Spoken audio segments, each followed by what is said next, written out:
Okay, we're here with Lieutenant Bill Evans of the Cook County Sheriff, who's running for Cook County Sheriff office in March 2014.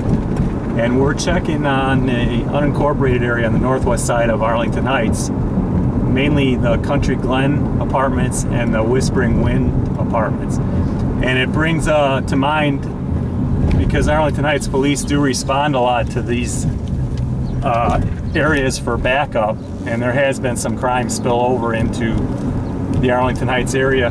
How much do you feel, Bill, that this crime could increase, or what are some of the things that could make this crime increase out here? What are some of the trends? Well, I think, Mark, some of the big things that come to mind immediately is the Chicago metropolitan area, most specifically the city of Chicago.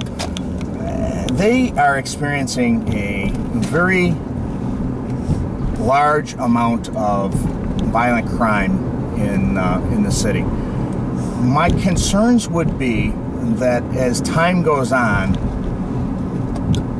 the violent crime that is occurring in the city, the shootings and the gang activity, could very possibly migrate out into these areas where your families live, where you raise your children, where your parents live. And if that's the case, we have to start being a little bit more proactive with our law enforcement strategies as opposed to being defensive. We need to start taking the job of progressive law enforcement more seriously.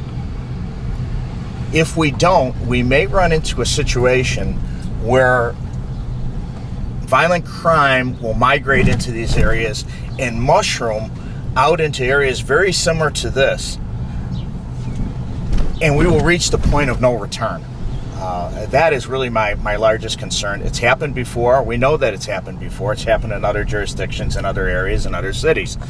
But if we don't take it seriously right now, we really could be looking at an epidemic in these areas as well. Now, do you think it would be more because the police action, like in the city of Chicago, would sort of force them out, or is the demand just so explosive it's just gonna, like you say, mushroom out? I think it's probably going to be a little bit of both. What I do think is that street gangs and the criminal element is going to try to find the path of least resistance. So if they're confronted with a situation where there's a lot of heat being put on their gang in the city of Chicago and certain areas of the city, it wouldn't be beyond them to relocate into an area where it's a little bit more fruitful for them. And they can easily drive or use public transportation, or I know I've seen some with some pretty good SUVs. Well, you know as well as I do, Mark, we live in a very transient world. We live in a world that you can get from point A to point B in a matter of hours, if that's public transportation, whether that's a private vehicle, whether that's a ride from somebody else. We know that these things can occur, and I can't tell you how many times in my professional life that I've stopped people in certain areas that were not from that area and were there to do things that were illegal or criminal in nature. Yeah, and from my experience too, I've noticed, or I've been amazed how many really extensive criminal histories that even include homicide convictions, and people are passing through town out here, and or the gang histories and what gangs they're involved in.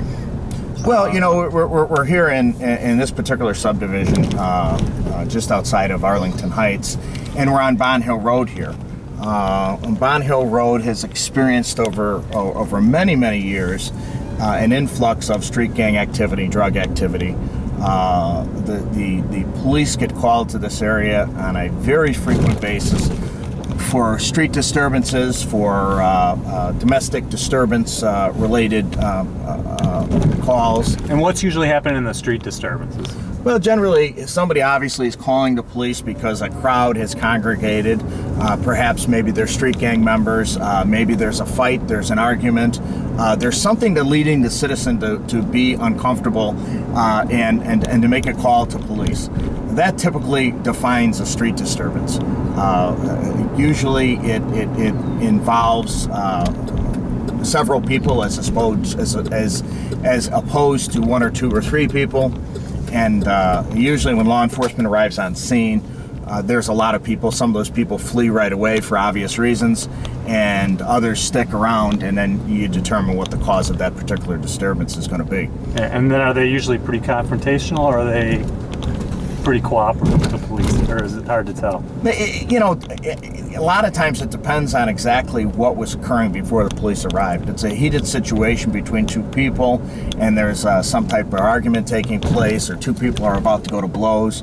Then it's very likely that when the police arrive, they're going to be fairly confrontational with the police, because you're already dealing with an excited person, a person that is already has their level of anger, or whatever you want to call it, already up. And that can be a very dangerous time for the police officer to come onto a scene where people are very agitated, they're very angry. They may not necessarily be angry at the police at that particular time, but there is that factor that's out there. Yeah, and you've been a police officer for how long? I've been a police officer for 21 years. Okay. And you started out with Cook County? Correct. I started out as a correctional officer at the Cook County Department of Corrections. I spent some time there as a correctional officer, and then I was moved over to the Sheriff's Police Department, where I've been for almost 21 years now. So not all candidates are always police officers, correct?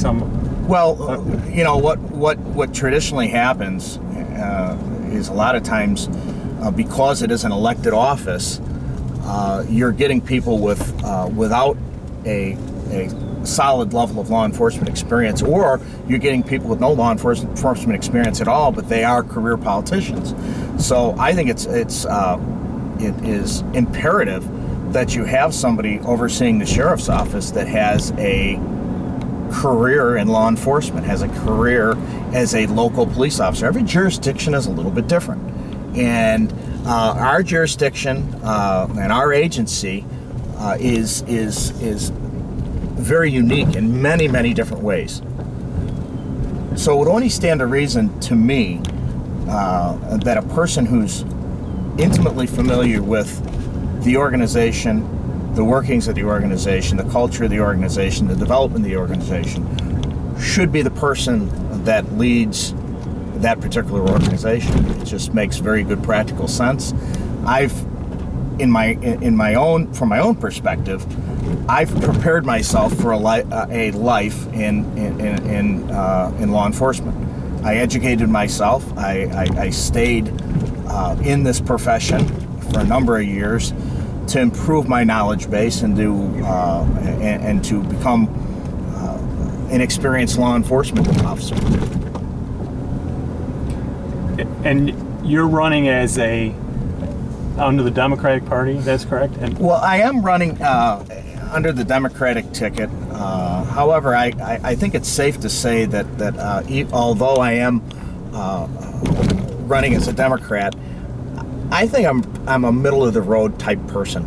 I think I'm a conservative Democrat, and I think that's important to have that aspect where you are a little bit middle of the road, because you get a broader perspective instead of being myopic or narrow-minded, and you have the ability to kind of see the forest through the trees.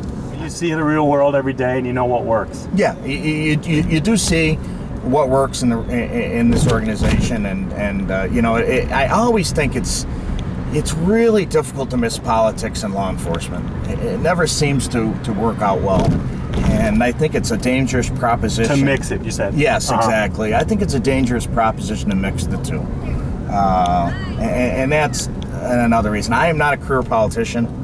I've never held a public office before. I'm a career law enforcement officer, and that's what I intend on continuing to be, and that's really why I want to have the opportunity to be the sheriff of Cook County. I think I could really do a heck of a lot of good for the citizenry of Cook County and our agency.